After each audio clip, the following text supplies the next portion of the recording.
बहुत समय पहले की बात है। एक छोटा सा गांव था, पहाड़ियों के बीच बसा, जहां मिट्टी के घर थे, कच्ची गलियां और लोग दिन भर खेतों में मेहनत करते थे। उसी गांव के बाहर एक पुराना आश्रम था, बांस की छत और दीवारों पर पीपल की छाया, और वहां कुछ दिनों से बुद्ध रुके हुए थे। दिन भर लोग आते थे, किसान, बच्चे, बूढ़े, कुछ सवाल पूछते, कुछ बस बैठकर रोते और कुछ तो सिर्फ चुपचाप बुद्ध को निहारते रहते थे। बुद्ध के आसपास एक ऐसा मौन था जो शब्दों से ज्यादा कह जाता था। उस दिन शाम से ही आसमान कुछ भारी लगने लगा था।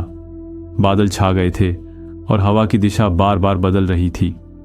ऐसा लग रहा था जैसे रात कुछ अपने साथ लेकर आने वाली हो। धीरे धीरे अंधेरा घिर आया। आश्रम में सबने भोजन कर लिया था, दीपक बुझ चुके थे और चारों ओर एक गहरी चिपचिपी खामोशी थी। लेकिन ठीक उसी समय आश्रम की बाहरी दीवार के पास एक हलचल हुई। कोई तेजी से भागा, गिरा और फिर चुप। कोई नहीं जानता था कौन है, लेकिन बारिश की बूंदें अब जमीन से मिल चुकी थीं। वहां पड़ा था एक अजनबी लड़का, कीचड़ में लथपथ, जमीन से चिपका हुआ।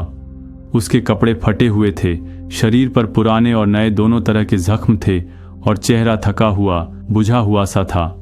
ऐसा लगता था कि वह बहुत दूर से भागते हुए आया है और अब उसके भीतर का सब कुछ टूट चुका है।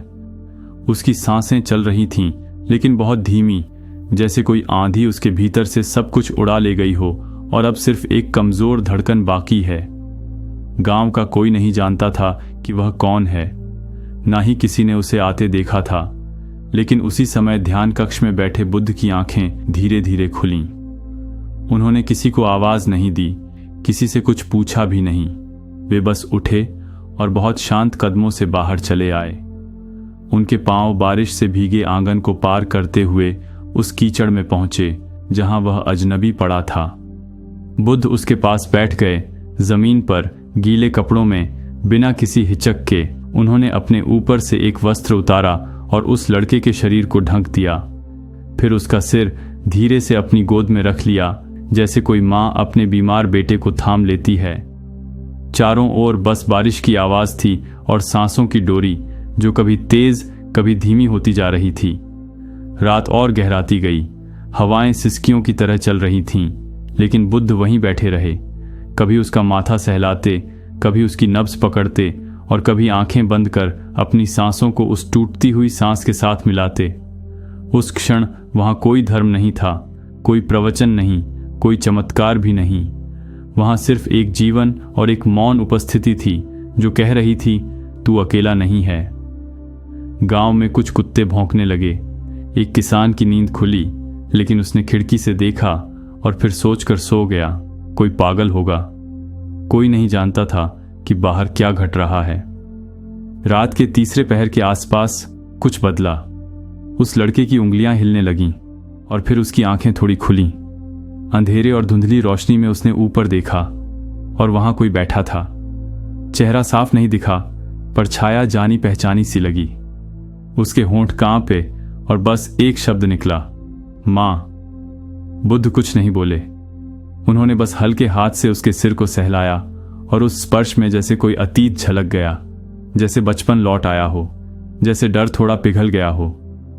लड़का फिर से बेहोश हो गया, लेकिन अब उसकी सांसें पहले से गहरी थीं।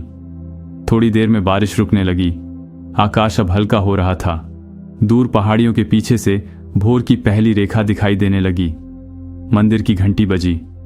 आश्रम के कुछ लोग बाहर निकले और देखा, एक लड़का कीचड़ में पड़ा है और बुद्ध उसके पास पूरी रात से बैठे हैं। सभी हक्का बक्का रह गए।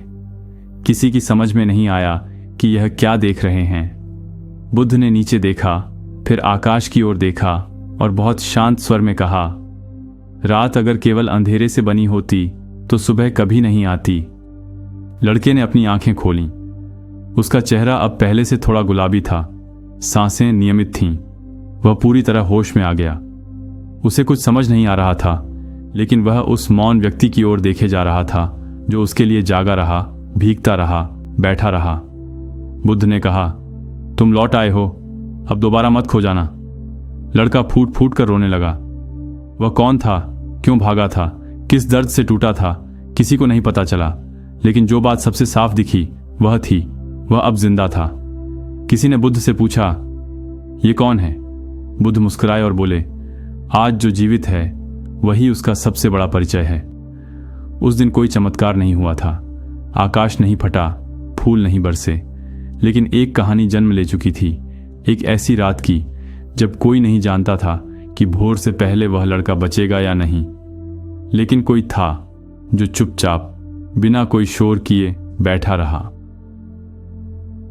हम सबके जीवन में कभी ना कभी ऐसी रात आती है जब सब कुछ खत्म सा लगता है, जब लोग सो रहे होते हैं और हमें कोई सुन नहीं रहा होता, जब सांसें चलती हैं लेकिन दिल हार मान चुका होता है। उस समय ज़रूरी नहीं कि कोई आकर हमें बचाए, ज़रूरी सिर्फ इतना है कोई हो जो बैठ जाए हमारे पास चुपचाप, जो कुछ न बोले पर जाए भी ना, जो हमारे कांपते शरीर को थामे, हमारे टूटते विश्वास को सहारा दे। आज की दुनिया में हम सब किसी न किसी लड़ाई से गुजर रहे हैं, कोई अपने भीतर के डर से, कोई बाहर की दुनिया के तानों से, कोई रिश्तों की दरारों से। लेकिन क्या हम किसी के लिए वो मौन साथी बन सकते हैं जो बैठे रहे जब सब चले जाएं, जो भोर होने तक साथ निभाए?